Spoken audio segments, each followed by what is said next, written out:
in Shropshire is swallowed whole in the dead of night. Interesting thing happened today in England.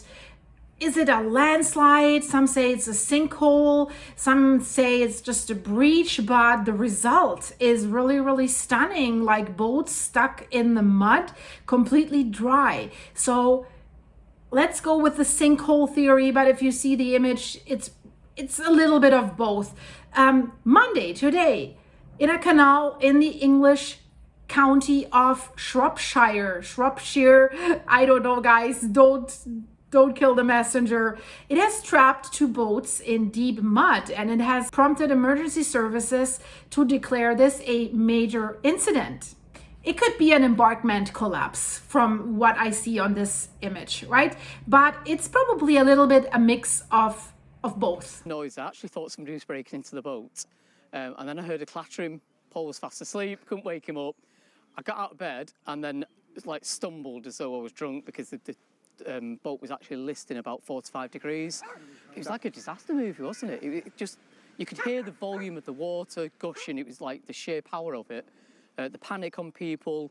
So the headlines, of course, are like massive sinkhole swallows canal boats in England sparking rescue operation. So the Shropshire Fire and Rescue Services said that rescue crews had been working in very challenging conditions due to this unstable ground there, and rapidly moving water that was there as well. But they said they managed to bring more than 10 members of the public to safety. And if you look at that image, how deep the boats fell into that sinkhole right away, it's not great if you're in the boat, right? You're wondering gee, what's happening, right? Is the abyss opening up below us? So really, really scary, I have to say, if you're in that boat and you see they're damaged, they're lying in this sinkhole, in this mud hole. And if we look more at the aerial pictures, the Fire and Rescue Service has released these images. It shows that there's especially two canal boats that are basically trapped in that sinkhole. And the sinkhole measures approximately 50 by 50 meters. That's roughly 170 feet by 170 feet, or 164 square feet. And a third boat leans over the sinkhole slope. So 3 boats definitely affected. We see a 4th boat that is also stuck there. And then how do you rescue, right? This is not that easy because you can't just go and walk there. If you could, people in the boats could have walked out. But this is unstable ground, probably very, very slippery and muddy. And these canal boats, they're very long and narrow vessels. They're basically designed to navigate Britain's system of a lot of these narrow canals. And historically, they have a meaning as well. These boats were used to transport cargo, but they have since evolved basically into floating homes as well. And also, of course, for recreational purposes. So this might actually be someone's home floating in a canal. And so then it's also not really great. But if probably what the good thing is, then there's less people in these boats, right? So when the rescue teams were called, they were told you have to respond to a significant breach of the Shropshire Union Canal in Whitchurch. That is a historic market town near the Welsh border. And the Shropshire Fire and Rescue Service went there right away and then couldn't believe what they saw, an empty canal. And they called it at 5:17 in the morning. They said this is a major incident.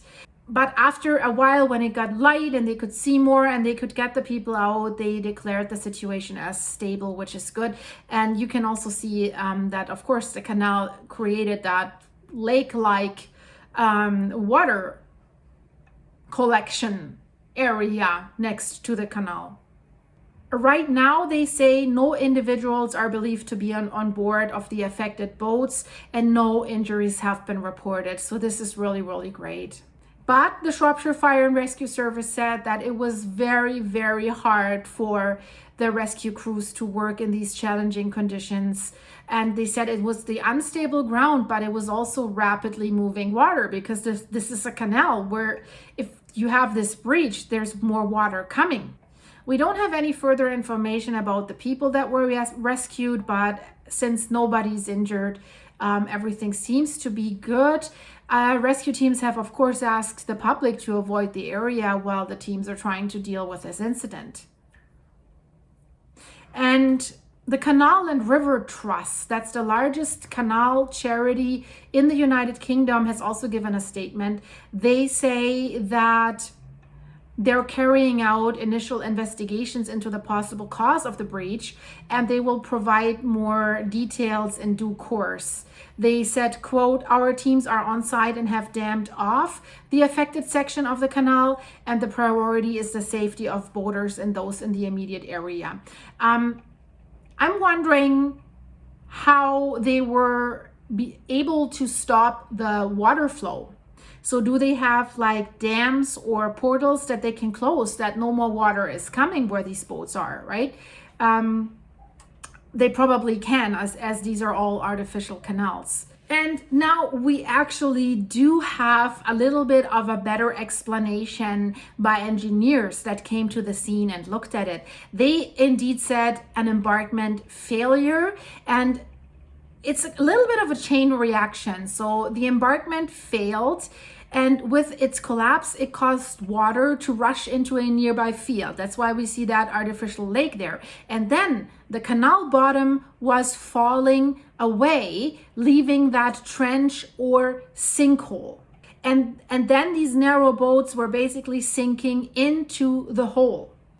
And they think it's like 15 feet deep, like 4 meters. And it was 50 firefighters that were deployed to the scene. And it seems what the rescue crews are saying, I'll read it to you. That's interesting. They say the water has leaked out of the canal into the surrounding fields. There are up to 15 people who had to be moved out of the way to safety. And there's a number of canal boats that have been affected. Some of those have gone into the field. Oh, so there seems to be more. And some are at the bottom of the canal. And people who live on boats near to where the incident happened, that's interesting too. They said they were first alerted to a problem by unusual noises.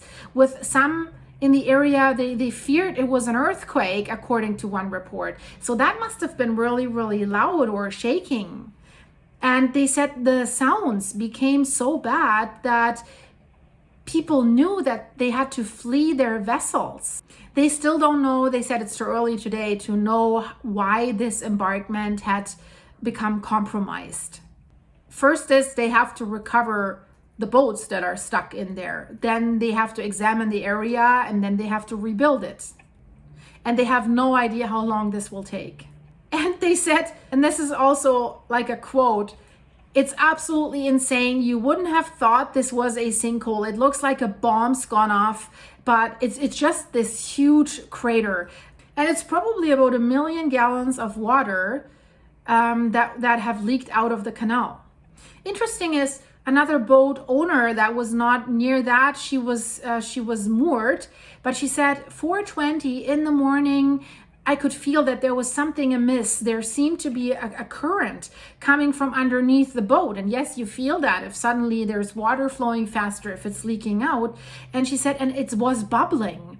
It sounded really, really unusual. And she said, then I was tilting to the middle of the canal. I could feel the ropes were getting really, really tight. So she felt that there was real intense movement in the canal. So she said she left the boat and could see that the fire services as well as search and rescue teams were already underway. And she said there was no water in the canal. And she said, I was worried about the ropes and about my canal boat hanging there. She said, it's an awful thing. I was worried about the other people. Another boater that was also moored, he said, we woke up 4:20 this morning with a crash on the boat. things were sliding out of the cabinets. We got off the boat, walked about 100 yards in front, and we could hear the breach. The rush of water was amazing. We saw a boat that had gone over the edge and was in the bottom of the breach. And he said, we witnessed then another boat being washed away, and because of the noise and the crashing of the boats and the creaking of the ropes, we knew something was going on, and we got off the boats as quickly as we could. And the fire service, that solves my earlier question. The news are just coming in, so this is kind of like a live upkeep. They said they have put in a floodgate to stem the flow of more water from the compromised canal. So that's why everything is dry where the boats are stranded. And they said, yeah, the most important thing is that the canal itself has been secured by fire and rescue, right? Their biggest worry was that the canal was going to burst even more and then flood residents in the town, because if the water keeps coming, it keeps washing out the edges, and then more and more water flows into that field, and then yeah, they're right, towards the town. This is like a river going over the edges. So interesting story. I thought you might like it, guys. If you did, please do me a favor, like and hype this video and share it with your friends. And if you're interested in other stuff, there's so much going on. There's a snow mystery. It looks like a fluffy cake or a hay bale, but it is not. I'll put it in the end screen. And if you want to bring your mind to warmer areas, Bermuda, guys. Bermuda Triangle mystery. But it is something else. It's not the usual mystery where boats disappear, planes disappear. No, they found a structure underneath Bermuda, guys. Very, very interesting. And then we have 3i Atlas and so much more. Campi Fliggeri in Italy. Best is subscribe, click the notification bell, and click one of these videos here so that I see you in a second.